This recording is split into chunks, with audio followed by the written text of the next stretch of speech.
ओम विश्वानिदेव सवितरदुरितानि पराशुभ जदभद्रन्तन्न आशुभ। संसारभरि हामीलाई कार्यक्रम वास्तुशास्त्रको माध्यमबाट हेर्नुहुने सम्पूर्ण दर्शक महानुभावलाई हार्दिक नमस्कार। दर्शकबिन, वास्तुशास्त्रमा जीवनका कुरा, जगतका कुरा, प्रकृतिका कुरा हामी गर्ने गर्दछौँ। वास्तुशास्त्र तपाईहरुको आफ्नो कार्यक्रम हो। यो कार्यक्रमको माध्यमबाट विविध जिज्ञासाहरूलाई हामी प्रत्यक्ष समाधान गर्नेछौँ। यो तपाईहरुको आफ्नो कार्यक्रम हो। यो कार्यक्रममा दुईटा नम्बरहरू प्रत्यक्ष प्रसारणका रहेका छन्। वास्तुसँग सम्बन्धित कुनै पनि जिज्ञासा रहेमा हामीलाई फोन गर्न सक्नुहुनेछ। दुईटा नम्बरहरू तपाईको टेलिभिजनका भित्तामा आउने गर्दछन्। यी नम्बरहरूमा फोन गरेर जिज्ञासा राख्न सक्नुहुनेछ। दर्शकबिन, विगतका श्रृङ्खलामा हामी घर, घडेरी र त्यसको बनावट तस सम्बन्धित विषयमा हामीले चर्चा गर्यौँ। घर घडेरीको बनावट कस्तो हुनुपर्ने, घडेरीमा विविध पक्षहरू हुन्छन्। एउटा घडेरीको बनावटको स्वरूप, जुन बनावट छ, जुन स्वरूप छ, त्यो माटोको स्वरूप, स्वाद, सुगन्ध, साथसाथै रङको आधारमा, स्वादको आधारमा, सुगन्धको आधारमा, यसका साथसाथै बनावटका आधारमा यसरी विभाजन गरिन्छ कुनै पनि भूखण्डलाई। यो पृथ्वी विशाल गोलो छ। स्वशक्त्या भूमि गोलोयम निराधारोस्ति खेस्थित भनेर भनिएको छ। यो पृथ्वी सशक्त गोलो हो। स्वशक्त्या भूमि गोलोयम, यो आफ्नो शक्तिमा अडिएको छ। यो आकर्षण शक्तिले एक अर्कालाई अड्याइरहेको छ। यो भूगोल विशाल छ। देखिँदाखेरि यो च्याप्टो जस्तो देखिन्छ, तर यो गोलो छ। त्यसकारण यसलाई भूगोल भनिएको छ। यसरी ऋषिहरूले हजारौं हजार वर्ष पहिले चर्चा गरेका छन्। यो भूगोलको जुन स्वरूप छ, यसमा विभिन्न भूखण्डमा भिन्न भिन्न दिक्क, देश, कालमा, समयहरूमा यो भूगर्भमा विभिन्न प्रकारका प्राकृतिक विपत्तिहरू आए। त्यसले कहिले भूगर्भभित्रको सेतो माटो बाहिर निकाल्यो, कहिले पहेँलो माटो बाहिर निकाल्यो, कहिले रातो माटो बाहिर निकाल्यो। अहिले पनि माटोको भूगोलमा पृथ्वीको रङ कस्तो भन्दाखेरि त्यो खैरो प्रकारको हुन्छ। तर यो भित्र रहेको जुन स्वरूप छ, वास्तुशास्त्र भनिअनुसार स्वरूप भिन्न भिन्न छ। त्यो सूर्यको 7वटा जुन रश्मि छ, 7वटा किरण छ, त्यो किरणको प्रभावले गर्दा प्रत्येक रङमा त्यसको प्रभाव छ।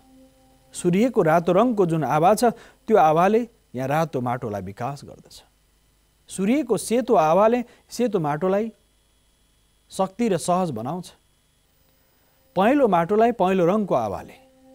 यस कारणले पृथ्वीमा पहेँलो रङको माटो हामीले देख्छौँ, सेतो रङको, हरियो रङको, साथसाथै फुस्रो रङको, कहीँ कलेज रङको, कहीँ ढुङ्गा मिसिएको माटो, बलौटो माटो हामीले भेट्छौँ। तर सबैको आधार के हो भन्दा दर्शकबिन, वास्तुशास्त्र अनुसार प्रत्येक रङको आफ्नो आफ्नो सामर्थ्य, आफ्नो आफ्नो शक्ति हुन्छ। सेतो रङको शक्ति भनेको ज्ञान, गुण, विद्या, बुद्धि, साधना, प्रज्ञा र ऊर्जासँग सम्बन्धित, शान्तिसँग सम्बन्धित सेतो रङलाई मानिन्छ। सेतो रङको माटो भएको भूमिमा, सेतो अथवा खैरो प्रकारको माटो भएको भूमिमा, घिउको जस्तो रङ भएको भूमिमा, पहेँलो रङको भूमिमा के गर्ने त? रातो माटो भएको भूमिमा के गर्ने? पहेँलो रङको माटो भएको भूमिमा के गर्ने? कालो माटो भएको भूमिमा के गर्ने? साथसाथै फुस्रो माटो भएको भूमिमा कस्तो प्रकारको काम गर्ने? यो विषय बडो महत्त्वपूर्ण छ। कालो रङको माटो भएको ठाउँमा विविध प्रकारका कल कारखाना, हात हतियारहरू, हात्तीसारको लागि, गौशालाको लागि उपयुक्त हुन्छ। पशु चौपाई आदिलाई बसोबासको लागि त्यो कालो माटो, तर कसिएको माटो, त्यो माटोमा हात्तीसार, घोडासार, साथसाथै घोडाको तबेला बनाउनलाई उपयुक्त भयो, हात्तीसारको लागि उपयुक्त भयो।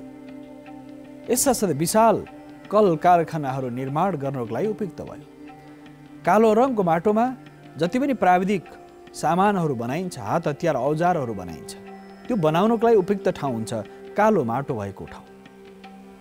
सबै प्रकारको निर्माण र प्रविधिको विकासको लागि, प्रविधिसँग सम्बन्धित सम्पूर्ण कार्य, प्लास्टिक, धातु, पेट्रोल, कोइला, भिन्न भिन्न आयामहरू छन्। सबै भूगर्भबाट प्राप्त हुने खनिज पदार्थ, साथसाथै खनिजका साथै अन्य प्रकारका जुन कठोर वस्तुहरू छन्, जो हामी फेरि त्यसलाई प्रशोधन गरेर पुनः निर्माण गर्छौँ। फलामलाई हामी हात हतियार विभिन्न औजारमा परिणत गर्छौँ, तामालाई विभिन्न भाँडाकुँडामा परिणत गर्छौँ, सुन चाँदीलाई गरगहना आवश्यकका सामग्रीहरूमा हामी परिवर्तित गर्छौँ, यसको आधार के हो भन्दा दर्शकबिन, त्यो आधारमा तत्सम्बन्धित भूमि शुभदायक मानिन्छ। तत्सँग हात हतियार औजारदेखि प्राविधिक सामानको विकास, निर्माण र भण्डारण त्यसको लागि उपयुक्त मानियो।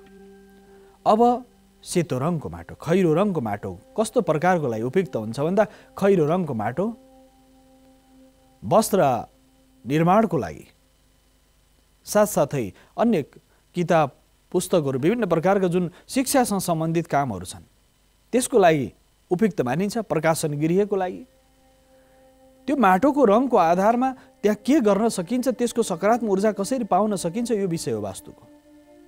त्यहाँ ज्ञानको, प्रज्ञाको, चेतनाको, साधनाको मन्दिर र भिन्न भिन्न प्रकार देवालयहरू निर्माणको लागि पनि त्यस्तो प्रकारको देवताको प्रकृति, स्वरूप र रङको आधारमा त्यस्तो भूमिलाई छनौट गर्नुपर्छ जुन भूमिको माध्यमबाट तपाईँले त्यहाँ सकारात्मक प्रभाव पाउन सक्नुहुन्छ। माटोको रङको आधारमा निर्माणको आयामहरू थपिँदै जान्छ। सेतो रङको माटोमा शिक्षालय, साथसाथै अनुसन्धानसँग सम्बन्धित कार्यहरू पनि त्यस्तो खस्रो र खैरो र फुस्रो माटो भएको ठाउँमा तपाईँले निर्माण गर्नु पर्यो भने त्यो माटोलाई चयन गर्नुपर्छ, त्यो भूखण्डलाई चयन गर्नुपर्छ। अब रातो माटो भएको भूमिमा के गर्न सकिन्छ त?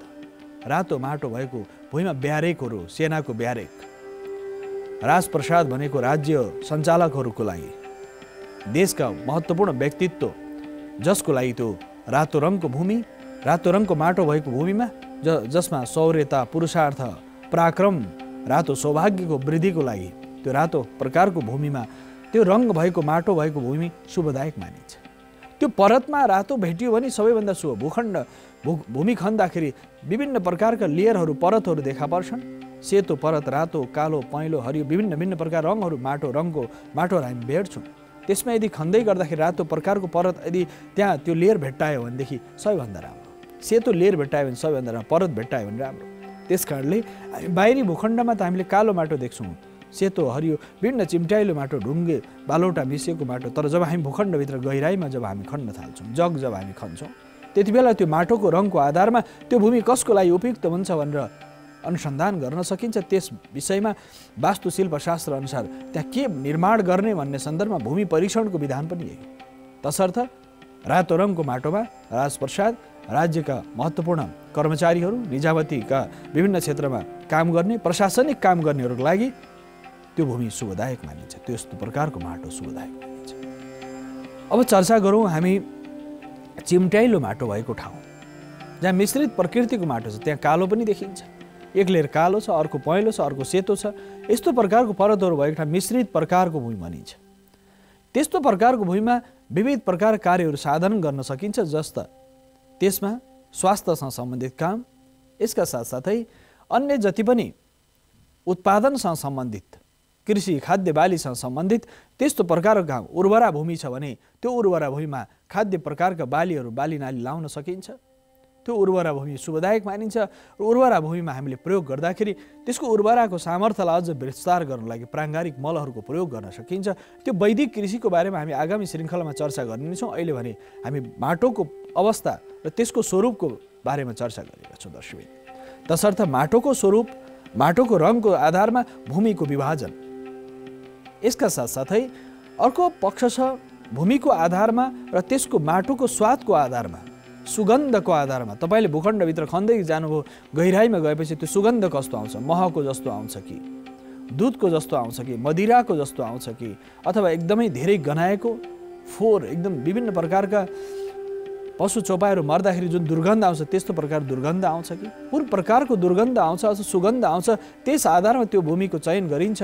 तसर्थ हामीले खाल्डो खन्दाखेरि भूगर्भभित्र हामीले जब हामी जग खन्छौँ त्यति बेला त्यो माटो र त्यहाँ प्राप्त हुने पानीको स्रोत उत्तरबाट आएको छ, दक्षिणबाट आएको छ, पूर्वबाट या पश्चिमबाट कताबाट आएको छ, पानीको स्रोत भूगर्भबाट पश्चिमबाट पूर्वतिर बग्नेछ अथवा मूल तपाईँले खन्दै गर्दाखेरि भूगर्भभित्र खन्दै गर्दाखेरि पानी पाइन्छ कि पाइँदैन? सुक्खा सम्पूर्ण रूपमा जति गहिरो जाँदा पनि तपाईँले पानी भेट्टाउनु भयो भने त्यो भूमि कसैको लागि पनि शुभ हुँदैन। जब तपाईँले असाध्य गहिरो खाडल खन्दै जानु भएको छ, ऋतुअनुसार फेरि वर्षा ऋतुमा त पानी माथि आएको हुन्छ, भूसतहमा माथि नै आइसकेको हुन्छ। कुन महिनामा तपाईँले खाडल खन्दै हुनुहुन्छ त्यस आधारमा पनि त्यसको विभाजन गरिएको छ। ऋतुअनुसार 6वटा ऋतुहरू छन् र साथसाथै 12वटा महिनाहरू सौर मास अनुसार वैशाखदेखि चैतसम्मको जुन 12 महिना छ, यो महिनामा कुन महिनामा तपाईँले जग खन्दै हुनुहुन्छ त्यस आधारमा माटोको रङ रूप स्वाद सुगन्ध साथसाथै भूगर्भभित्र पानीको स्रोतको सन्दर्भमा चर्चा गरिएको पाइन्छ वास्तुशास्त्रमा। तसर्थ भूगर्भभित्र खन्ने क्रममा अथवा खाडल खन्ने क्रममा अथवा त्यसको हात्तीपाइले खन्ने क्रममा त्यो क्रममा तपाईँको घडेरीको माटो कुन प्रकृतिको छ त्यो प्रकृतिको आधारमा तपाईँले माटोलाई व्यवस्थापन गर्न सक्नुहुन्छ। यदि भने जस्तो जुन कार्य हामी साधन गर्दैछौँ, जुन कार्यको लागि निर्माण गर्दैछौँ त्यहाँ त्यस्तो प्रकार माटो पाइएन, अब चिन्ता हुनसक्छ दर्शकहरू। त्यो चिन्ता यहाँलाई हुन्छ भने तस सम्बन्धित कुन कार्यको प्रयोजनको लागि तपाईँले काम गर्दै हुनुहुन्छ, तपाईँको राशि के हो त्यस आधारमा त्यो भूखण्डमा त्यस्तो प्रकारको केही माटो व्यवस्थित गर्ने बाहिरबाट ल्याएर त्यहाँ पुर्दिने, त्यसले त्यसको नकारात्मक दोष शमन गर्छ।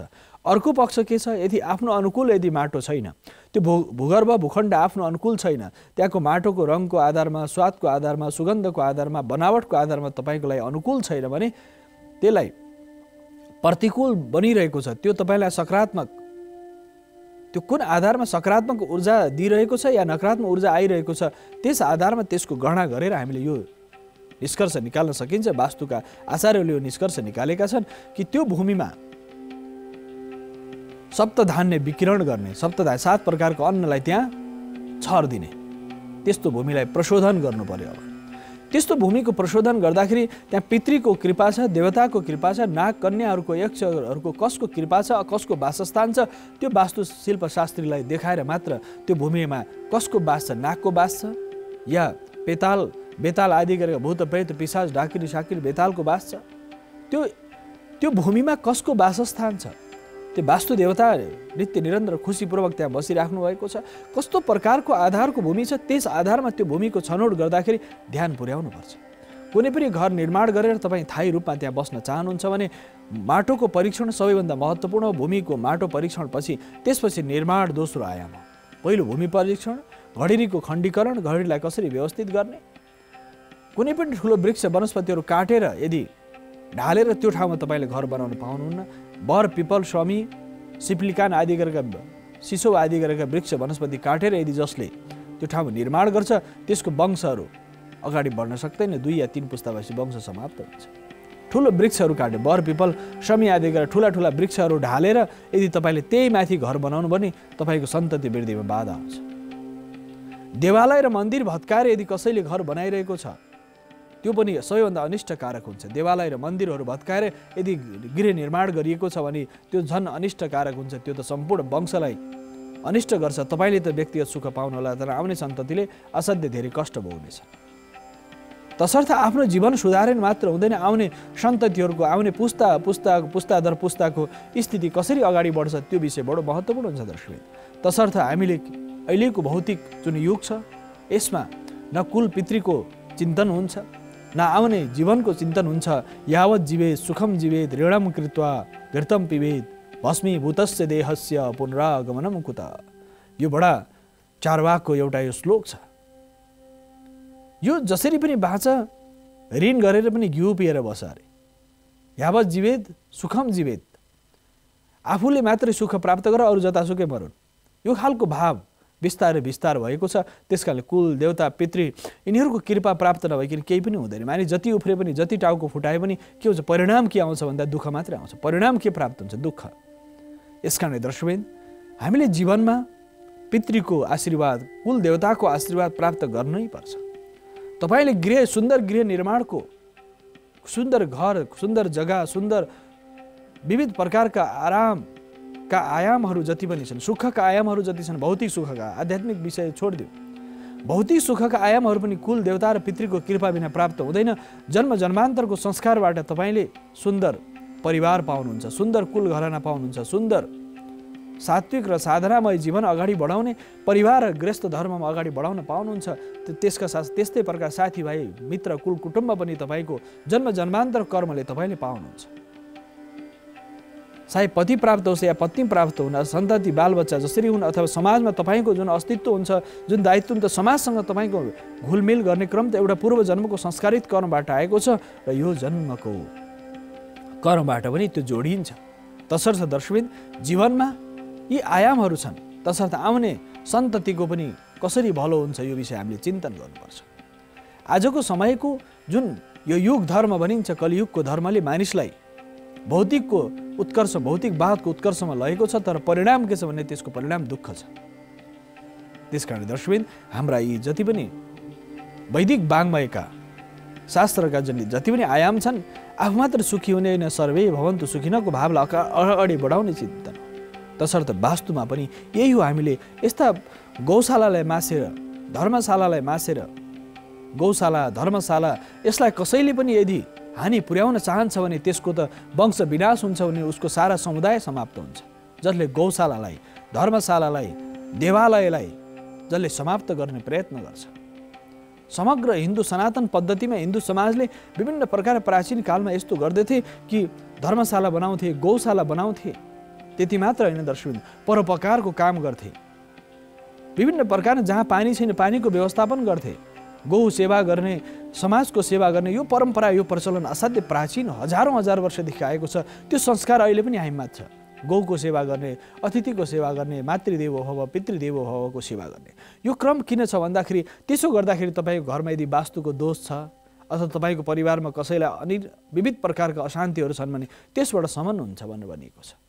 विविध कथा प्रसङ्गमा हामी त्यो चर्चा गर्नेछौँ। तर वास्तुशिल्प शास्त्रमा गौशालालाई मासेर, धर्मशालालाई मासेर र देवालयलाई मासेर, विभिन्न प्रकार वृक्ष वनस्पतिहरू देवालय मासेर कुनै पनि निर्माण गर्छ भने त्यो सन्तति, त्यसको आउने पहिलो या दोस्रो पुस्ता सबै समाप्त भएर सम्पूर्ण समाप्त भएर जान्छ, कुनै उन्नति गर्न सक्दैन।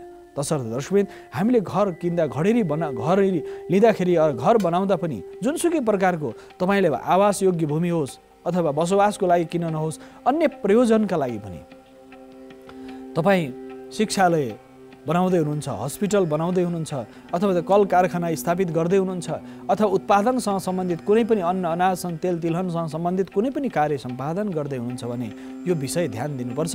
त्यो भूमि कस्तो प्रकारको छ, त्यसमा देवदोष, पितृदोष, विविध प्रकारका दोषहरू छन् कि छैन, त्यो भूमिमा कुनै प्रकार नागको बास छ कि छैन, अथवा कुनै प्रकार नकारात्मक तत्त्वले त्यहाँ प्रभाव पारिरहेको छ कि छैन, यो विषय चिन्तन नगरिकन हामीले कुनै पनि घडेरी चयन गऱ्यौँ भने छनौट गर्दाखेरि त्यसले परिणाम दुःखदायी हुन सक्छ। दर्शकबिन यो विषय ध्यान दिनुपर्छ। यो सन्दर्भ, यसका साथसाथै अर्को सन्दर्भ छ, यो सर्टकोडको सन्दर्भमा प्रविधिका हाम्रा मित्रहरूलाई यो एउटा चित्र तपाईँको टेलिभिजनको स्क्रिनमा आउँछ। यो सर्टकोडको जुन सम्बन्ध छ दर्शकबिन, यो सर्टकोडको सम्बन्धमा तपाईँले सारा ब्रह्माण्ड यहीँ देख्नुहुन्छ। यो सर्टकोडको जुन सामर्थ्य छ, पूर्वपट्टि सूर्यको उदय, प्रातःकालीन समय सूर्यको जुन प्रत्यक्ष प्रभाव हुन्छ, यहाँ सारा कोणहरू त्रिभुजाकार, यो हजारौँ वर्षदेखि आएको सूर्यको गति पूर्वपट्टि मानिन्छ। पूर्वबाट उदाएको सूर्य बिस्तारै पश्चिमपट्टि जाने क्रम हुन्छ एउटा। र दक्षिण र पूर्वको जुन भाग छ यो अग्निको कोण भनिन्छ, यो कोणलाई अग्निको कोण भनिन्छ भने साथसाथै यो दक्षिण र पश्चिमको भागलाई पृथ्वीको तत्त्व, यहाँ किनकि भारी सामग्रीहरू बनाउने अथवा घरको व्यक्तिको मूल शयन कक्ष राख्ने, यसका साथसाथै कुनै पनि सामानहरूलाई स्टोर गर्न सकिने यो विविध आयामहरू पृथ्वी तत्त्व भएको हुनाले घर मूलीको मूल शयन कक्ष पनि उपयुक्त मानिन्छ भने दक्षिण पूर्वमा भान्साको स्रोत मानिन्छ दर्शकबिन। यसका साथसाथै खुल्ला आकाश, पश्चिमपट्टि अलिकति खुल्लापन पनि चाहिन्छ। यो बीचको ठाउँलाई ब्रह्माण्ड भनिन्छ। ब्रह्माण्डको आकार भनेको यो ब्रह्मस्थान भनिन्छ। साथसाथै यो उत्तर र पश्चिमको जुन भाग छ दर्शकबिन, उत्तर र पश्चिमको जुन भाग छ यो भागमा विशेष गरेर उत्तर र पश्चिमको भागमा वायुकोण भनिन्छ भने उत्तर पूर्वको भागलाई ईशान कोण भनिन्छ। यो वायु र ईशानको जुन सन्दर्भ छ, घडेरीमा पनि हामीले जब घडेरी हामीले बनाउँदैछौँ भने यो दक्षिण पश्चिमको भागमा तपाईँ घडेरी कता पश्चिम फर्केको छ, पूर्व फर्केको छ, दक्षिण फर्केको छ, उत्तर फर्केको छ, कता फर्केको छ, त्यो आधारमा यो घडेरीको स्वरूप र घडेरीको बनावटको आधारमा हामीले विभाजन गर्छौँ। या दक्षिण पूर्वमा अग्नि तत्त्वको व्यवस्थापन, उत्तर पूर्वमा जल तत्त्वको व्यवस्थापन र साथसाथै उत्तर पूर्वको भागमा जल तत्त्व, देवता पूजा, विविध आयामहरू छन्। साथसाथै दक्षिण र पश्चिमको भागमा घर मूलीको शयन कक्ष यो उपयुक्त मानिन्छ। पश्चिमको बीचको भागमा र दक्षिणको बीचको भागमा शौचालय आदि बनाउन सकिन्छ। साथसाथै उत्तर र पश्चिमको भागमा भण्डारण कक्ष बनाउन सकिन्छ, शयन कक्ष, अतिथि कक्ष बनाउन सकिन्छ। उत्तरपट्टिको कोठामा भागमा विशेष गरेर बालबच्चाहरूको शयन कक्ष बनाउन सकिन्छ, पूर्वपट्टि बालबच्चाको शयन कक्ष बनाउन सकिन्छ भने यसरी घडेरीमा यो मूलभूत सिद्धान्त के हो भने अग्निको तत्त्व, जलको तत्त्व, वायुको तत्त्व र आकाश तत्त्व यो मूलभूत सिद्धान्त हो दर्शक। त्यसका विकल्प दोस्रा छन्। विकल्प जसरी दक्षिण पूर्वमा तपाईँको भान्सा हुन सकेन भने त्यसको विकल्प कहाँ हुनुहुन्छ भन्दा उत्तर र पश्चिमको भागमा वायव्य कोणमा। उत्तर र पश्चिमको भागमा वायव्य कोणमा दक्षिण पूर्वमा यदि तपाईँको भान्सा छैन भने उत्तर र पश्चिममा तपाईँले भान्सा बनाउन सक्नुहुन्छ। यसका साथसाथै उत्तर र पूर्वमा यदि तपाईँको पानीको स्रोत छैन भने उत्तर र पश्चिममा जलको स्रोतको व्यवस्थापन गर्न सक्नुहुन्छ। यसरी वास्तुशास्त्रको मूल सिद्धान्त नि यो यति भावमा हामीले चिन्तन गऱ्यौँ भने ध्यान दियौँ भने सम्पूर्ण वास्तुको नकारात्मक असरहरू कम भएर जान्छ। त्यो ऊर्जाको सञ्चरण निरन्तर अगाडि बढ्दछ। हामीले शौचालय, भान्सा, शयनकक्ष कसरी निर्माण गर्ने, साथसाथै प्राचीन कालमा सामुदायिक भवनहरू बन्थे। नगर वास्तुको विधान र गृह वास्तुको विधान भिन्न छ दर्शकवृन्द। कुनै एउटा नगर बसाउनु पर्यो, हजारौँ हजार मानिसहरूलाई बसोबासका आयामहरू बनाउनु पर्यो भने त्यो भूखण्डलाई नगर वास्तुको सिद्धान्त अनुसार पूर्व फर्केको भूमि, उत्तर फर्केको, दक्षिण फर्केको, पश्चिम फर्केको विविध आयाममा त्यो टुक्र्याउन सकिन्छ। भूखण्डलाई टुक्र्याएर खण्डीकृत गरेर त्यसपछि त्यसमा कुन प्रकारको वास्तुशिल्पशास्त्रलाई प्रयोग गर्ने त्यसरी त्यहाँ निर्माण गर्न सकिन्छ। तसर्थ दर्शकवृन्द, हामीले गृह निर्माण गर्दाखेरि वास्तुको मूल सिद्धान्तलाई यदि हामीले अनुसरण गऱ्यौँ भने धेरै मानिसहरू दर्शकहरूले मलाई व्यक्तिगत भेटमा भन्ने गर्नुहुन्छ, हजुरको कार्यक्रममा फोन गर्न त बडो मन लाग्छ, तर के गर्ने, यो मेरो घरमा केही वास्तु बिग्रिएछ भनिदिनु होला, मनमा डर आउँछ भन्नुहुन्छ। त्यसो होइन दर्शक, बिमारी तपाईँलाई छ भने के हुन्छ, बिमारी छ भने गएर तपाईँले कुनै पनि चेक जाँच गर्नुहुन्छ, कुनै विशेषज्ञलाई देखाउनुहुन्छ। त्यसको आधार के हो भने तपाईँ स्वस्थ हुनुहुन्छ या अस्वस्थ हुनुहुन्छ, त्यसको निराकरण हुन्छ। र धेरै दर्शकहरूले घर त बनिसक्यो, वास्तु दोष निवारणका उपायहरू बताइदिनु पर्यो भन्ने धेरै दर्शकहरूको जिज्ञासा हुन्छ। धेरै दर्शकहरूले वास्तु दोष निवारणको उपाय, यदि पानीको ठाउँमा पानी छैन, आगोको ठाउँमा आगोको स्रोत छैन, शौचालय ठिक ठाउँमा छैन, शयनकक्ष ठिक ठाउँमा छैन, अथवा कार्यालयमा बस्दाखेरि ठिक व्यवस्थित रूपमा बसिएको छैन भने के गर्ने भन्ने जुन चिन्तन हुन्छ, त्यो मानिसहरू अत्यन्त धेरै। यसको आधार के हो भन्दा दर्शकवृन्द, यसको मूल आधार भनेको तपाईँको शयनकक्ष ठिक ठाउँमा छ कि छैन भनेर तपाईँ पूर्व मोहडाको घर, दक्षिण मोहडाको घर, पश्चिम मोहडाको घर, उत्तर मोहडाको घर, कुनै पनि मोहडाको घर तपाईँले बनाउन सक्नुहुन्छ। त्यसमा घडेरीको आकृति अनुसार र घर बनिसक्यो भने त्यसको दोष निवारणका विविध उपायहरू छन्। बिमारी लाग्यो भने पनि औषधि उपचारको उपाय छ नि दर्शकवृन्द। तसर्थ कुनै पनि घरमा वास्तु दोष छ भन्ने तपाईँलाई लाग्छ, अग्निको ठाउँमा अग्निको स्रोत छैन, अथवा भान्सा छैन, अथवा अन्य आन्तरिक रूपमा साज सजावट पनि व्यवस्थित छैनन् भने त्यसको निवारणका एउटा त वास्तु शान्तिको जुन विधान गरिन्छ शास्त्रमा, वास्तु शान्तिको विधानबाट त्यो समस्यालाई समाधान गर्न सकिन्छ। वास्तु शान्ति गरेर उत्तर पूर्व ईशान कोणमा वास्तु कलश गाडेर उत्तर पूर्वमा पारिजात, धतुरो, तुलसी, दुबो, गुर्जो आदि गरेका वृक्ष वनस्पतिहरू रोपेर पानीको स्रोतलाई व्यवस्थापन गरेर उत्तर पूर्वपट्टि पानीको स्रोतलाई राखेर वास्तु दोष निवारण गर्न सकिन्छ। पहिलो पक्ष।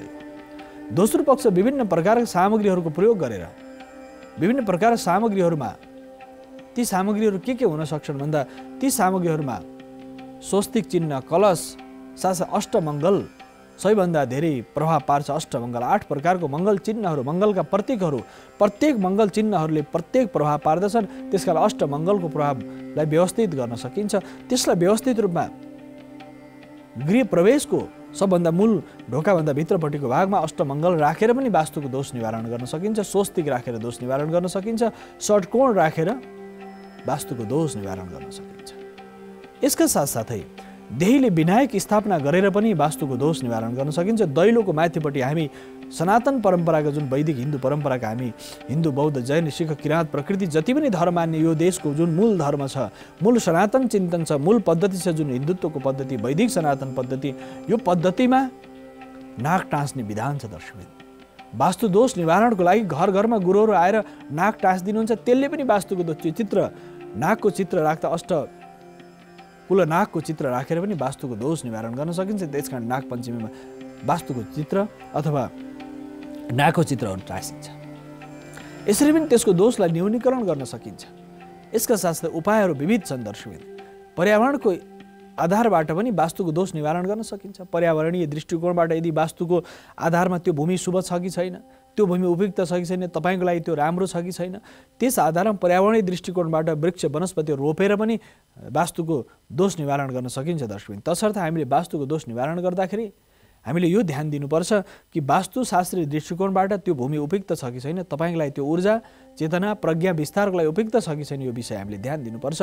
त्यसकारणले त्यहाँ बसोबास गर्ने व्यक्तिहरूले पनि राशिअनुसार वृक्ष वनस्पतिको विधान पनि गरिन्छ।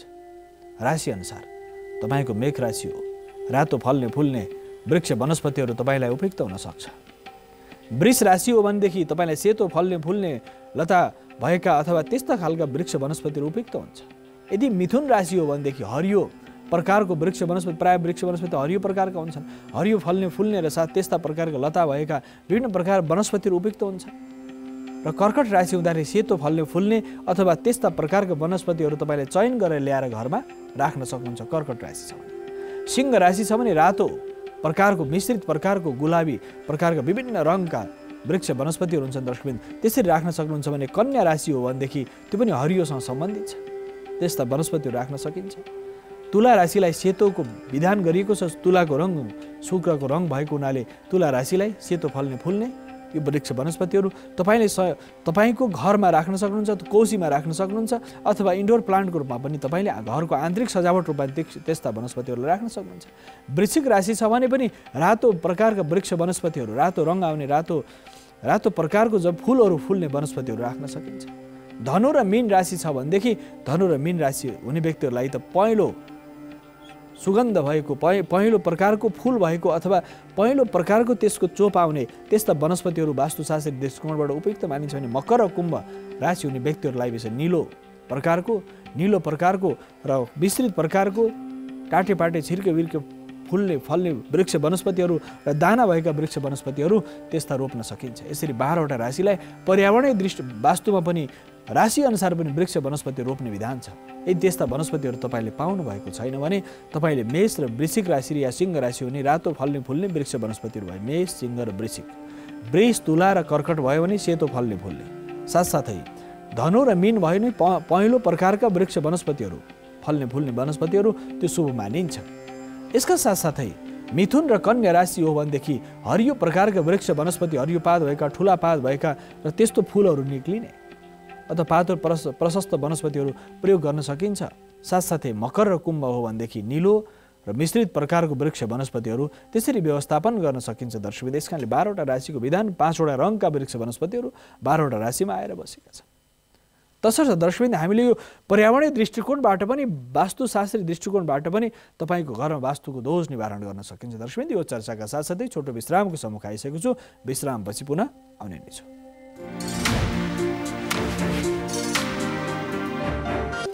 दर्शकबिन पुनः स्वागत छ। हामी वृक्ष वनस्पतिको सन्दर्भमा चर्चा गरिरहेका छौँ। यो विषय त बडो महत्त्वपूर्ण विषय छ। वृक्ष वनस्पति बिना हाम्रो कुनै पनि कार्य सिद्ध हुन सक्दैन। बिना वृक्ष वनस्पति हामीले कुनै पनि कार्य सम्पादन गऱ्यौँ भने हामीले हाम्रो जीवनमा जन्मदेखि मृत्युसम्म वृक्ष वनस्पतिहरूको आवश्यकता पर्दछ। कसरी? तपाईँ सामान्य रूपमा बालक जन्मियो, त्यसलाई कोक्रो बनाउनु पर्यो, त्यो वृक्ष वनस्पतिहरू चाहिन्छ। त्यस साथसाथै मानिसको सम्पूर्ण यज्ञ कर्म गर्नु पर्यो।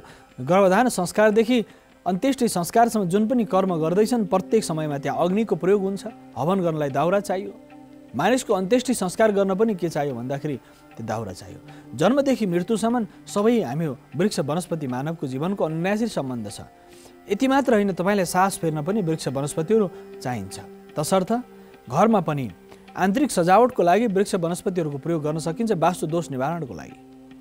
तर घरभित्र कस्ता हल्का वनस्पतिहरू, आन्तरिक रूपमा सजावटका वनस्पतिहरू, प्लास्टिकका फुलहरू घरभित्र राख्नु हुँदैन। असाध्य डरलाग्दो भयानक रोगहरू लाग्छ।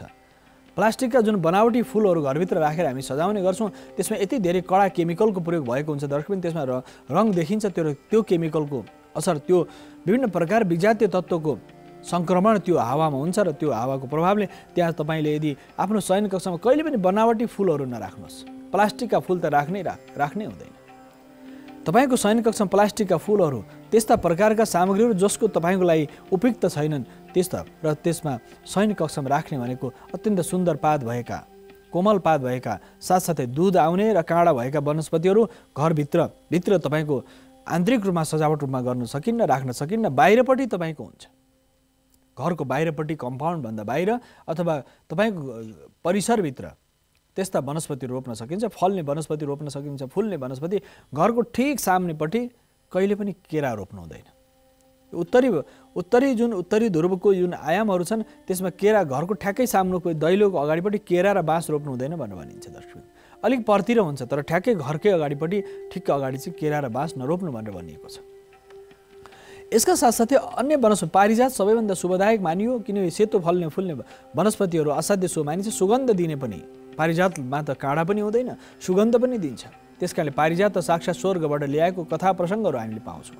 साथसाथै अन्य प्रकारका वनस्पतिहरू जो सुगन्ध दिनेछन्, जसमा औषधीय गुण छ, यस्ता वनस्पति प्रशस्त रोप्नुहोस्। तपाईँले आफ्नो गुर्जो लाउन सकिन्छ, घरभित्र गुर्जो लहराको रूपमा तपाईँले विस्तार गर्न सक्नुहुन्छ, गुर्जो लाउन सकिन्छ। धेरै मानिसहरू मनी प्लान्ट लाउँछन्, धन वृद्धि हुन्छ भन्छन्। वास्तवमा गुर्जो लायो भने त्यसको स्वास्थ्यको दृष्टिकोणले त्यो मनी प्लान्ट त आयातित वनस्पति हो, तर यहाँको रैथानी वनस्पति के हो भन्दाखेरि मनी प्लान्ट यो आयातित हो, नेपालको मौलिक होइन, रैथानी होइन दर्शक। रैथानी वनस्पति 1400 भन्दा धेरै नेपालमा रैथानी वनस्पतिहरू छन्, जसमा औषधीय प्रयोग गर्ने वनस्पतिहरू पनि छन्।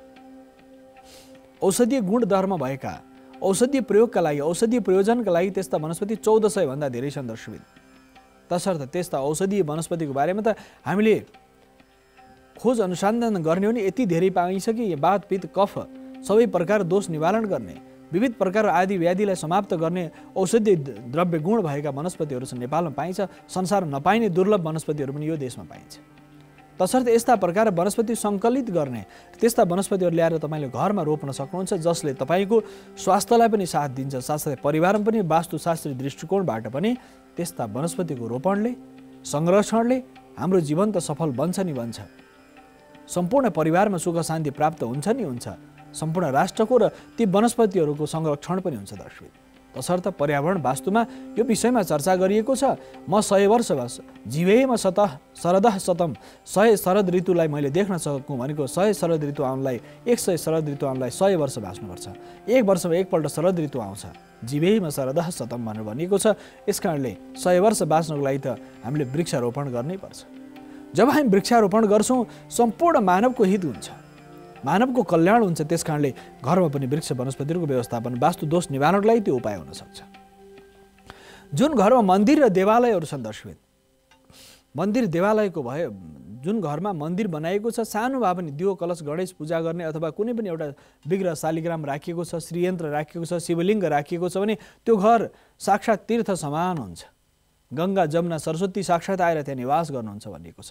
जुन घरमा व्यवस्थित रूपमा शास्त्र सम्मत तरिकाले देवताको पूजा हुन्छ, देवताको पूजा पञ्चोपचार, षोडशोपचार, विविध उपचारहरूले पूजा गरिन्छ। सामान्य गृहस्थहरूले कसरी पूजा गर्ने हामीलाई जानकारी नहुन सक्छ। तसर्थ देवतालाई स्नान गराउने, टीका आदि लगाइदिने, फुलमाला जे प्राप्त छ त्यो चढाइदिने, धूपदीप नैवेद्य गर्न, धूप देखाइदिने, दियो देखाइदिने, नैवेद्य चढाइदिने, प्रार्थना गर्ने, यदि पञ्चोपचारको पूजा यो दर्शक। षोडशोपचारमा व्यापक पूजा छ, स्नान छ, विभिन्न छ। तर पञ्चोपचारको पूजा पनि गृहस्थले गरेर कमसे कम पनि कुनै देवताको त्यो ठाउँमा, त्यो घरमा बसेर कुनै देवताको माला जप्द छ, नारायणको मन्त्र, शिवको मन्त्र, देवीको मन्त्र, सूर्यको मन्त्र, पाञ्चानी कुनै पनि मन्त्र, सबै मन्त्र जप छ भने त्यो घरमा त कल्याण नै हुन्छ, सुख शान्ति समृद्धि हुन्छ। हाम्रो स्वभाव पनि बिस्तारै आध्यात्मिक जब स्वभाव बन्छ मानिसको, त्यो करुणा र हृदयमा दया, करुणाको भाव निरन्तर विकास हुन्छ। त्यस कारणले घरमा पूजा कोठा अनिवार्य रूपमा बनाउनुपर्छ। आज मानिसहरू घरमा बार बनाउँदछन्, विभिन्न प्रकार ब्रान्डेड मदिराहरू घरमा राख्ने जुन प्रचलन आएको छ, यसले मानिसलाई दुर्दशा भन्दा अरू केही हुँदैन दर्शक। त्यो दुर्दशा यस अर्थमा मानिसले पूजा कोठा होइन, धेरै वास्तु हेर्न, व्यक्तिगत रूपमा वास्तु हेर्न जाँदाखेरि गुरुजी पूजा कोठाको लागि त ठाउँ छैन, तर एउटा ठुलो बार चाहिँ यहाँ बनाउनु पर्यो भनेपछि के हुन्छ नि, मदिरा राख्नलाई तपाईँलाई ठाउँ छ तर पूजा कोठाको लागि ठाउँ छैन। जस तपाईँको कल्याणको लागि, चराचर जगतका जुन सृष्टिकर्ता, पालन र संहारकर्ताको लागि स्थान छैन, तपाईँको लागि प्रार्थना गृह छैन, पूजाको ठाउँ छैन, प्रार्थना गर्ने ठाउँ छैन, ध्यान योग गर्ने ठाउँ छैन, तर तपाईँलाई अन्य प्रकारको नचाहिदो काम गर्नको लागि छ भने त्यो गृहस्थको लागि त निश्चित गृहस्थ धर्ममा होइन, ऊ त वास्तवमा अर्कै पक्षमा जान्छ। र विशेष चिन्ता यो छ दर्शक। तसर्थ हामीले घरमा पूजा कोठा अनिवार्य रूपमा बनाउनुपर्छ। त्यस्ता मदिरा जन्य सामग्रीहरू र साथसाथै कुनै पनि जीवजन्तुहरूको सिङ भयो, छाला भयो, हड्डी भयो, त्यस्तो घरभित्र तपाईँ भित्तामा सजाएर राख्ने जुन क्रम छ, यो त सबैभन्दा विनाशको कारक हुन्छ। सन्तति वृद्धिमा व्यापक समस्याहरू आउँछन्। मानिसहरू घरमा बाघको छाला टाँगेर राख्छन्, त्यो अनिष्टकारक हुन्छ। त्यो त सम्पूर्ण 10 कुल त सबै समाप्त हुन्छ भनिएको छ। बाघको छाला, हात्तीको दाँत, यस्ता प्रकार घरमा मानिसहरूले आफ्नो शोखले सजाएर राख्छन्, तर त्यसको परिणाम के हुन्छ दर्शकबिन, त्यो आउने सन्ततिले विभिन्न प्रकार मद्यपान धूम्रपान आदिले त्यो विभिन्न प्रकारका नचाहिँदो विजातीय तत्त्व सेवन गरेर समाप्त हुन्छन्। त्यस कारणले गर्दा घरमा यस्ता प्रकारका जीवजन्तुहरू मारेर ल्याएको छाला हाड सिङ कुनै पनि राख्नु हुँदैन। त्यो सजावटको रूपमा त्यो तपाईँ शयन कक्षमा त राख्नै हुँदैन। सुत्ने ठाउँ त यस्ता प्रकार वनस्पतिहरू जसरी ती वृक्ष वनस्पतिहरू काँडा भएका दुध भएका वनस्पति राख्नु हुँदैन, त्यसै गरेर सिङ भएको खुर भएको छाला भएका त्यस्ता प्रकारका जीवजन्तुहरूको हड्डी छाला सिङ दाँत कुनै पनि केही राख्नु हुँदैन दर्शक शयन कक्षमा। यदि त्यसरी राखिन्छ भने पति पत्नी बीच द्वन्द्व पारिवारिक कलह अशान्ति केही समय शान्ति होला तर समग्र जीवन दुःख कष्ट र बिमारीमा बित्नेछ।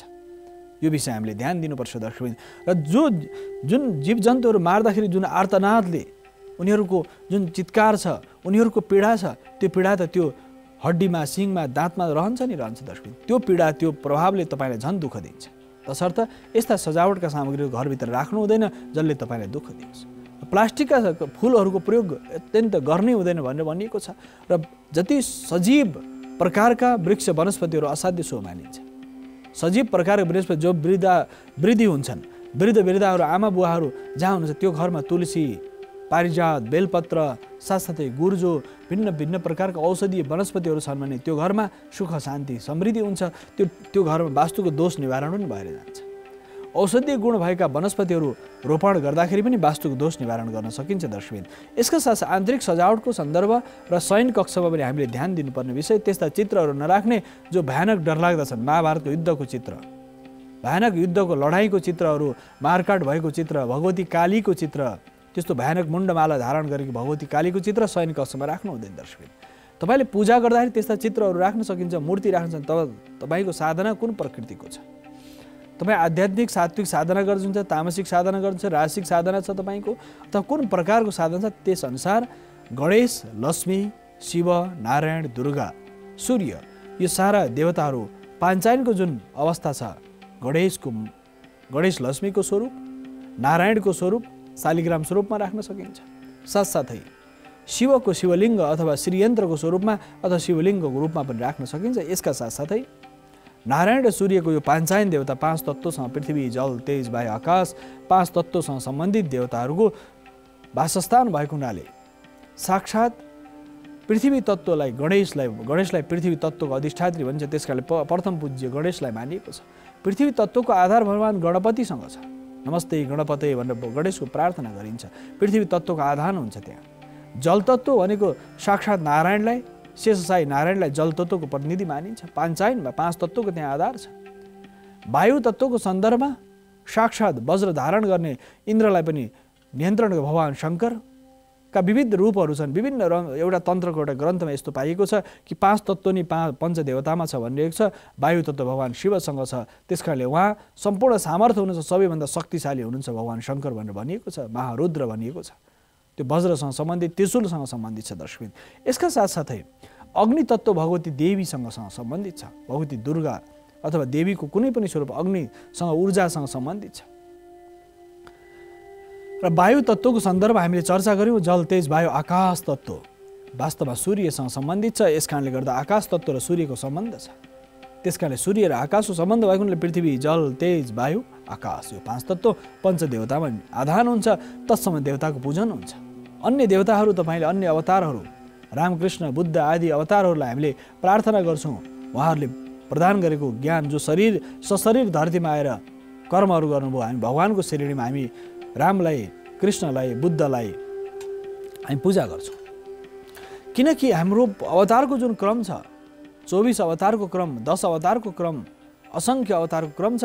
त्यो अवतारका अधिष्ठात्री देवतालाई र साथसाथै देवीतिर भगवती 10 महाविद्याको काली लक्ष्मी सरस्वतीको पूजा गर्छौँ। जुन घरमा सम्पूर्ण पाञ्चायन देवताहरू राखिएको छ भने त्यो घरमा वास्तुदोष लाग्दैन भनिएको छ। केही सैद्धान्तिक पक्षहरू हामीले मिलाउनु पर्ने हुन्छ। भान्साको ठाउँमा भान्सा मिलाउनु पर्यो र साथसाथै शयन कक्ष जहिले पनि दक्षिण पश्चिममा दक्षिण पूर्वमा उत्तर पश्चिममा उत्तर पूर्वमा जता बनाए पनि सिरान्जी जहिले पनि तपाईँले पूर्वपट्टि गर्नुहुन्छ या दक्षिणपट्टि गर्नुहुन्छ भनेदेखि त्यो तपाईँको लागि असाध्य सहज हुन सक्छ दर्शक। समग्र दर्शकहरूको यो जिज्ञासा जुन वास्तु दोष निवारणको जिज्ञासा थियो यो भिन्न भिन्न आयाममा हामीले यस विषयमा चर्चा गरिरहेका छौँ। तसर्थ वास्तुको दोष निवारणका विविध उपायहरूमा पनि वास्तुको नकारात्मक प्रभाव परिरहेको छ र त्यसलाई सकारात्मक रूपान्तरणको लागि पनि हामीले घरमा मन्दिर देवालय पूजा र साथसाथै देवताको आह्वान गरेर वास्तुको दोष निवारण गर्न सक्छौँ, पहिलो पक्ष। दोस्रो पक्ष वृक्ष वनस्पति रोपेर त्यसको दोष निवारण गर्छौँ, दोस्रो पक्ष। तेस्रो पक्ष विभिन्न प्रकार चित्रहरू आकृतिहरू राखेर पनि वास्तुको दोष निवारण गर्न सकिन्छ, तेस्रो प्रयास। र चौथो प्रयास भनेको वास्तुको विविध प्रकारका माङ्गलिक चिन्हहरू अष्टमङ्गल स्वस्ति कलश राखेर पनि वास्तुको दोष निवारण गर्न सकिन्छ। विविध आयामहरू छन् दर्शकबिन्दु यो चर्चा। यसका साथसाथै हामी घडेरीको सन्दर्भ पनि घर घडेरीको जुन बनावट छ त्यसको स्वरूप र त्यो कता फर्केको छ त्यस आधारमा पनि हामीले मङ्गल चिन्हहरूको प्रयोग गर्न सकिन्छ। पूर्वपट्टि फर्केको घडेरी, दक्षिणतिर फर्केको घडेरी, पश्चिमतिर फर्केको घर या उत्तरतिर फर्केको घर या कुनातिर दक्षिण पूर्वतिर फर्केको घर छ भने त्यसको दोष निवारणका उपायहरू भिन्न छन्। उत्तर पश्चिमतिर फर्केको घरमा वास्तुको दोष निवारणको आयाम भिन्न छ र साथसाथै दक्षिण पश्चिम फर्केको घर, उत्तर पूर्व फर्केको घर, प्रत्येक फर्काइ अनुसार र त्यो सूर्यको जुन प्रातःकालीन उदाउँदो सूर्यको प्रकाश कसरी त्यो घरमा परिरहेको छ, तपाईँको बसोबासमा कसरी परेको छ, त्यस आधारमा सूर्यको किरणको आधारमा, सूर्यको सकारात्मक ऊर्जाको आधारमा, त्यो आधारमा तत्सम्बन्धी देवताको त्यहाँ यजन र पूजन हुन्छ। तत्सम्बन्धी देवतालाई त्यहाँ यजन गरिन्छ, तत्सम्बन्धी देवतालाई त्यहाँ पूजन गरिन्छ। तसर्थ दर्शकबिन तत्सम्बन्धी देवताको आह्वानका लागि, तत्सम्बन्धी देवताको पूजनका लागि त्यो ठाउँ उपयुक्त हुन सक्छ। तसर्थ वास्तुशिल्पशास्त्रमा भनिएको छ ती देवताहरूलाई आह्वान गरेर जुन देवताले तपाईँलाई शक्ति, सामर्थ्य, पुरुषार्थ प्रदान गरून्, सौभाग्य वृद्धि गरून् र त्यो देवताहरूलाई तत्सम्बन्धित कुनामा आग्नेय कोणमा अग्निको प्रतीक, नैऋत्य कोणमा नैऋत्य देवीको प्रतीक, उत्तर पूर्वमा ईशानमा ईशान रुद्रको प्रतीक, साथसाथै वायु कोणमा वायुको प्रतीक, साथसाथै पूर्वतिर 10 दिशामा पूर्वपट्टिको दिशालाई इन्द्रको प्रतीक र सूर्यको प्रत्यक्ष प्रकाशको आधार मानिन्छ। त्यसकारणले पूर्वपट्टि सूर्यको 7वटा घोडा भएको सूर्य रथमाथि बसेको भगवान सूर्यको चित्र राख्दाखेरि चित्रको आधारमा पनि त्यो वास्तुको दोष निवारण गर्न सकिन्छ। अहिले पछिल्लो समय एउटा फेसन जस्तो भएको छ कि 7वटा घोडा राख्ने, 7वटा घोडा होइन, 7वटा घोडामा भगवान सूर्य रथ हाँकेर बसेको जुन चित्र राख्नु भने वास्तुको दोष निवारण गर्न सकिन्छ। 7वटा भगवानको 7वटा रश्मि हुन् र 7वटा घोडामा भगवान सूर्य जुन चित्रमा निरन्तर विराजमान हुन्छ भगवान सूर्यको चित्र, त्यसरी राखेर वास्तुको दोष पूर्वपट्टिको दोष निवारण गर्न सकिन्छ। दक्षिणको दोष निवारणको लागि दक्षिणपट्टिको दोष वास्तुको दोष निवारण गर्नको लागि दक्षिणपट्टि त्रिशूल राखेर त्रिशूल गाडेर साथसाथै रुद्र घण्टीलाई प्रयोग गरेर, रुद्र घण्टी भनेको त्यो पात घण्टी हुन्छ दर्शकबिन, त्यो पात घण्टी मुनि पात जस्तो हुन्छ, पिपलको पात बेलको पात जस्तो हुन्छ र त्यो घण्टी राखिदियो भनेदेखि त्यो घण्टीको प्रभावबाट त्यो ध्वनिले पनि त्यो दोष निवारण गर्न सकिन्छ। पछिल्लो समय विन्चेमको विधान आयो र यो चाइनाले यो यस्तो प्रकारको हाम्रो परम्परालाई मोडिफाई गर्यो। विशेष गरी हाम्रो जुन पात घण्टी थियो दर्शकबिन त्यसलाई विन्चेममा परिणत गर्यो। तर हाम्रो परम्परा के हो भन्दा मन्दिरहरूमा अहिले पनि तपाईँले देख्नुभयो भने मन्दिरको वरिपरि त्यसमा पात घण्टीहरू झुन्डाइएको हुन्छ र हावा चल्दाखेरि त्यो पात हल्लिन्छ, पात हल्लेपछि घण्टी आफै बज्छ। यो त हजारौँ वर्षदेखि अभ्यासमा आएको छ। यस्ता घण्टीहरू प्रयोग गर्नु छ, पाते घण्टीको प्रयोग गर्न सक्नुहुन्छ जसरी हावा चल्दाखेरि त्यो पात हल्लिन्छ। त्यो विभिन्न धातुको बन्न सक्छ, ताँबा पित्तल फलाम आदि गरेका पञ्चधातु अष्टधातुको सामग्रीहरू बनाउँछ। पाते घण्टीको प्रयोगबाट पनि दक्षिणको दोष निवारण गर्न सकिन्छ। पश्चिमको दोष निवारणलाई वायु देवताको मूर्ति, झण्डा र हनुमानको झण्डा राखेर पनि घरको वास्तु दोष निवारण गर्न सकिन्छ। यदि हनुमानको झण्डा दक्षिण पश्चिम कुनामा धातुको त्रिकोणात्मक झण्डा, स्वस्तिक झण्डा अथवा कपडाको झण्डा बनाउन सकिन्छ, चित्र अङ्कित, हनुमानको चित्र अङ्कित, देवीको चित्र अङ्कित अथवा अन्य विविध वास्तु पुरुषको चित्र अङ्कित अथवा नारायण गरुडध्वज भगवानको चित्र अङ्कित चित्र राखेर पनि वास्तुको दोष निवारण गर्न सकिन्छ दर्शकबिन। यसका साथसाथै त्यो दोष निवारणका लागि तत्सम्बन्धित ध्वजा पताकाहरू पूर्वपट्टि रातो, दक्षिणपट्टि निलो कालो, पश्चिमपट्टि सेतो, उत्तरपट्टि पहेँलो यसरी ध्वजा पताका राखेर पनि गृह वास्तु गर्दाखेरि जसरी तपाईँले घरमा वास्तु पूजा गर्दाखेरि वास्तु देवतालाई आह्वान गर्नुहुन्छ, पूर्वका देवतालाई, दक्षिणका देवतालाई, पश्चिमका देवतालाई, उत्तरका देवतालाई आह्वान गरेर पूजा गर्नुहुन्छ। तत्सम्बन्धित रङको झण्डाहरू राख्नुहुन्छ वास्तु पूजा गर्दाखेरि, किनकि त्यसको वास्तु दोष निवारणलाई असाध्य महत्त्वपूर्ण आयाम हुनसक्छ। तसर्थ दर्शकबिन वास्तुको दोष निवारणको लागि यी सम्पूर्ण आयाममा हामीले चिन्तन गर्नुपर्छ र यो वास्तुशास्त्र सम्पूर्ण विज्ञान हो, प्रकृतिसँग मानव जीवनको प्रत्यक्ष तालमेलको विज्ञान हो। तसर्थ दक्षिण पश्चिममा हनुमानको झण्डा राखियो भने पनि, त्रिकोणात्मक झण्डा राख्यो, कुल देवताको झण्डा राख्यो भनेदेखि पनि वास्तुको दोष निवारण गर्न सकिन्छ। कति विविध विषयहरू छन्, दोषभन्दा पनि समाधान धेरै छन् दर्शकबिन वास्तुमा।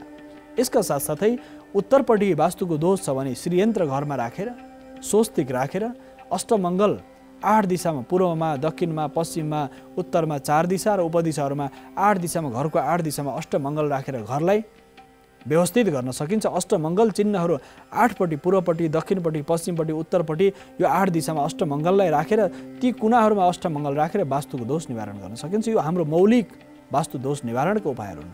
अष्टमङ्गलका चिन्ह प्रतीकहरू यदि प्राप्त हुन सकेनन् भने तपाईँले त्यस्तो प्रकार चिन्हहरू आकृतिहरू बनाउन सक्नुहुन्छ जसले वास्तुको नकारात्मक ऊर्जालाई नकारात्मक प्रभावलाई घटाउनलाई योगदान दिन्छ, घटाउन सहयोग गर्दछ। त्यसकारणले अष्टमङ्गलको प्रयोग गरेर झण्डा राखेर पनि गृह वास्तु शान्ति गरेर पनि वास्तुको दोष निवारण गर्न सकिन्छ। अर्को सन्दर्भ छ, मानिसले भोजन गरेर जति पनि सामग्रीहरू बचेको हुन्छ जुठो घरभित्र जुन राखिन्छ त्यो ईशान कोणमा राख्यो भने घरमा दुःख दरिद्रता आउँछ। घरको उत्तर पूर्वमा कहिले पनि मूल व्यक्तिको शयनकक्ष बनाउनु हुँदैन, उत्तर पूर्वमा साथसाथै शौचालय बनाउनु भएन। त्यो दोष छ भनेदेखि त्यसको चाहिँ झण्डा राखेर चित्र राखेर त्यो दोष निवारण हुँदैन। दर्शक, यदि उत्तर पूर्वमा तपाईँले भान्सा बनाउनु भएको छ या शौचालय बनाउनु भएको छ भने त्यसको दोष निवारण हुँदैन। त्यो भने तपाईँले त्यहाँबाट सार्नु नै पर्छ। यदि त्यसरी व्यवस्थित गर्न सक्यो भने वास्तुको नकारात्मक असरबाट बच्न सकिन्छ। उत्तर पूर्व कुना सबैभन्दा संवेदनशील कुना मानिन्छ, त्यसलाई सरसफाइ हुनु पर्यो। कुनै पनि सामानहरूलाई उत्तर पूर्वलाई स्टोर गरिएको छ, भण्डारण गरिएको छ, भत्केका टुटेका फुटेका विभिन्न प्रकार सामग्री। हाम्रो स्वभाव के हुन्छ भने दर्शक, मानवीय स्वभाव हो नि, स्नेह माया हुन्छ सामान्य चिजहरूमा। ती सबै लगेर एक ठाउँ भण्डारण गर्ने, आवश्यक सामग्री राख्ने, अनावश्यक सामग्री हटाइदिने। किनकि यस्ता सामग्रीहरू घरमा राख्दाखेरि पनि वास्तुको दोष वृद्धि भएर जान्छ। तपाईँले सकारात्मक राम्रो कर्मको लागि वास्तुको शान्तिका विविध उपायहरू गरिराख्नु भएको छ र पितृहरूको फोटो पनि दक्षिणबाट उत्तर फर्काएर राख्नु भने त्यसको दोष निवारणको लागि वास्तुको सकारात्मक ऊर्जा प्राप्त हुन सक्छ। घरमा पितृहरूको फोटो र धेरैले सोध्ने गर्नुहुन्छ कि जब वास्तु अनुसार दक्षिणपट्टि पितृहरूको फोटो राख्ने भने जहाँ परिवारसहित बसिएको छ, जसरी घरका वरिष्ठ सदस्य कोही शरीर छोडेर जाइसक्नु भएको छ, तराधाम प्रस्थान गर्नुभयो, उहाँसँग तपाईँ सामूहिक पारिवारिक फोटो छ भने त्यस्ता फोटोहरू कता राख्ने भन्ने धेरै दर्शकको जिज्ञासा रहेको हुनाले यसमा पूर्वपट्टिबाट पश्चिम फर्काएर राख्न सकिन्छ। त्यसमा 10 जनाको परिवार छ, 2-3 जना हुनुहुन्न, अरू सबै परिवारका सदस्य हुनुहुन्छ नि पूर्वबाट पश्चिम फर्काएर राख्ने, पश्चिमबाट पूर्व फर्काएर राख्ने, उत्तरबाट दक्षिण फर्काएर पनि राख्न सकिन्छ। त्यसरी पनि फोटो राख्न सकिन्छ। तर दक्षिणको भित्तामा समग्र परिवारको फोटो भने जो यो धरतीमा हुनुहुन्न र जो हुनुहुन्छ उनीहरूको फोटो दक्षिणपट्टि राख्नु हुँदैन दर्शक। किन पूर्व उत्तर पश्चिमको भित्तामा तपाईँले त्यस्ता प्रकारका तस्बिरहरू राख्न सकिन्छ, पारिवारिक फोटोहरू। र साथसाथै शयन कक्षमा दाम्पत्य पतिपत्नीको विवाहको सन्दर्भका तस्बिरहरू राख्न सकिन्छ। वास्तुशास्त्रमा भनिएको छ त्यस्ता तस्बिरहरू राख्दाखेरि घरमा एक प्रकारको त्यो जहिले पनि त्यो विवाहको प्रसङ्ग सम्झेर मानिसले खुसीको अनुभूति गरोस्। राधा कृष्णको युगल जोडीको तस्बिर राख्न सकिन्छ, शिव पार्वतीको युगल जोडीको तस्बिर राख्न सकिन्छ, भगवान शङ्कर अब बुद्ध आदि गरेर देवताहरू ध्यान गरेर बसिरहेको तस्बिरहरू पनि राख्न सकिन्छ शयन कक्षमा। दर्शकबिद शयन कक्षमा त्यस्ता तस्बिरहरू खुट्टापट्टि पर्नु भएन, दाहिनेपट्टि बायाँपट्टि शिरपट्टि कता पनि राख्न सकिन्छ, अथवा खुट्टापट्टि सिधै तल नभएर माथिपट्टि पनि राख्न सकिन्छ दर्शकबिद। किन चराचर जगतमा देवताहरूको शक्ति व्याप्त छ, त्यसकारणले हामीले कता खुट्टा गर्ने कता टाउको गर्ने यो विषय बडो ध्यान दिनुपर्छ। उत्तरतिर सिरान गर्दाखेरि सबैभन्दा अनिष्ट हुन्छ, अशुभ हुन्छ। त्यसकारणले पूर्व सिरान दक्षिण सिरानको विधान गरिएको छ शास्त्रमा। पश्चिम सिरानको विधान चाहिँ अलिक पीडादायी हुन्छ, अशान्ति हुने हुन्छ। यसकारणले घरको आन्तरिक सजावटमा पनि त्यस्ता खालका तन्नाहरूको प्रयोग गर्नु हुँदैन जसमा भूत प्रेत पिशाचका तस्बिरहरू हुन्, डरलाग्दो भयानक नाग सर्प आदि गरेका विभिन्न प्रकार चित्र आकृतिहरू हुन्। त्यस्तो खालको कुनै पनि चित्रहरू शयन कक्षमा राख्नु हुँदैन। त्यसले दोष निवारणको लागि हामीले गरेका उपायहरूलाई समाप्त गर्दछ। तसर्थ हात हतियारहरू पनि विशेष गरेर बन्दुक आदि गरेका हात हतियारहरू पनि शयन कक्षमा राख्नु हुँदैन। हाम्रो नेपाली जुन परम्परा छ यो खुकुरी राख्ने परम्परा, तपाईँले शयन कक्षमा खुकुरी राख्न सक्नुहुन्छ। किनकि त्यो हतियार राख्नको लागि त्यसमा आधार के हो भन्दा दर्शक, कुनै पनि हतियार एउटा औजार भयो भने खुकुरीमा त साक्षात् गौ रक्षक भनेर गोरखनाथले सिद्ध गरेको हतियार भएको हुनाले एकजना ठुलो राष्ट्रसन्तले भन्दै हुनुहुन्थ्यो कि त्यो खुकुरीको जुन तलपट्टिको जुन यी आकारको एउटा बनावट हुन्छ नि दर्शकबिन, खुकुरीको अन्तिम बिँडको छेउमा त्यो गौको खुर हो, त्यस कारणले गोरक्ष हो, हामी गोर्खाली भन्छौँ नि। त्यस्तो प्रकार हतियारहरू पूर्वपट्टिको भित्तामा या दक्षिणपट्टिको भित्तामा तपाईँले राख्न सक्नुहुन्छ जसले वास्तुको दोष निवारण गर्न सक्छ। यसका साथसाथै अन्य आधारहरू छन्, त्रिशूल खड्ग खुँडा आदि गरेका विविध आयुधहरू भने उत्तर पश्चिममा तपाईँले व्यवस्थित रूपमा राख्न सक्नुहुन्छ। सजाउन उत्तर पश्चिममा, पूर्व दक्षिणमा, आग्नेय कोणमा या वायव्य कोणमा त्यस्ता हात हतियारहरू भण्डारण गर्न सकिन्छ। यस्ता प्रकारका सामग्रीहरूलाई भण्डारण गर्न सकिन्छ। घरभित्र पनि अनावश्यक सामग्रीहरू सम्पूर्ण हटाएर प्रत्येक दिन खाद्य सामग्रीहरू आउँछन्, सागसब्जी घरमा आउँछ, त्यसको फोहोरको भण्डारण र व्यवस्थापन हामीले कसरी गर्ने भन्दा व्यवस्थित ठाउँमा सड्ने प्रकारका एकतिर नसड्ने प्रकार एकतिर यसरी राखेर पनि त्यसको व्यवस्थापन गर्न सकिन्छ, प्राङ्गारिक मल निर्माण गर्न सकिन्छ। मान्छेमा सकारात्मक चेत जब बिस्तारै बढ्दछ दर्शकबिन, वास्तुको दोष त प्रकृतिसँग मिलेर बस्ने हो। वास्तुको जति दोष भए पनि त्यो प्रकृतिसँग तपाईँ मिलेर बस्नुभयो भने त्यसको कुनै पनि असर तपाईँको जीवनमा पर्दैन। तसर्थ दर्शकबिन यी सारा आयामहरू हामीले ध्यान दिनुपर्छ। पूर्वबाट पश्चिमबाट उत्तरबाट दक्षिणबाट आउने जुन ऊर्जा छ त्यो ऊर्जाको सन्तुलन हो, साथसाथै सूर्यको प्रकाशको सन्तुलन हो। चन्द्र आदि गरेका नवग्रहको प्रभाव हाम्रो जीवनमा निरन्तर सकारात्मक भावले परिरहेको छ। वायुको आगमन तपाईको शयन कक्षमा पूर्वपट्टिको ढोका, उत्तरपट्टिको, पश्चिमपट्टिको, दक्षिणपट्टिको ढोका कमसेकम एउटा झ्याल या ढोका झ्याल खुल्ला हुनुपर्छ भनिन्छ। किन भन्दाखेरि त्यहाँ अक्सिजनको आगमन, तपाईँ श्वास प्रश्वासमा समस्या, जाडो महिना चलिरहेको भए पनि थोरै ठाउँ चाहिँ जो हावा आउनको लागि पनि तपाईँले खुल्ला राख्नुपर्छ। त्यो गर्यो भनेदेखि वास्तुको हावाको आगमनले पनि वास्तुको नकारात्मक तत्त्वलाई समाप्त गर्छ र सकारात्मक ऊर्जालाई निरन्तर विकास गर्छ भन्ने चिन्तन छ दर्शकबिन। वास्तु दोष निवारणका विविध विषयमा हामी आगामी श्रृङ्खलामा चर्चा गर्ने नै छौँ दर्शकबिन। अहिले भने कार्यक्रम वास्तुशास्त्रको निर्धारित समय सकिसकेको हुनाले छायाङ्कनमा साथ दिने मित्र, प्रविधिमा साथ दिने सम्पूर्ण साथीहरूसहित म वासुदेव कृष्ण शास्त्रीलाई आजलाई भने आज्ञा दिनुहोस्। हवस् त, नमस्कार।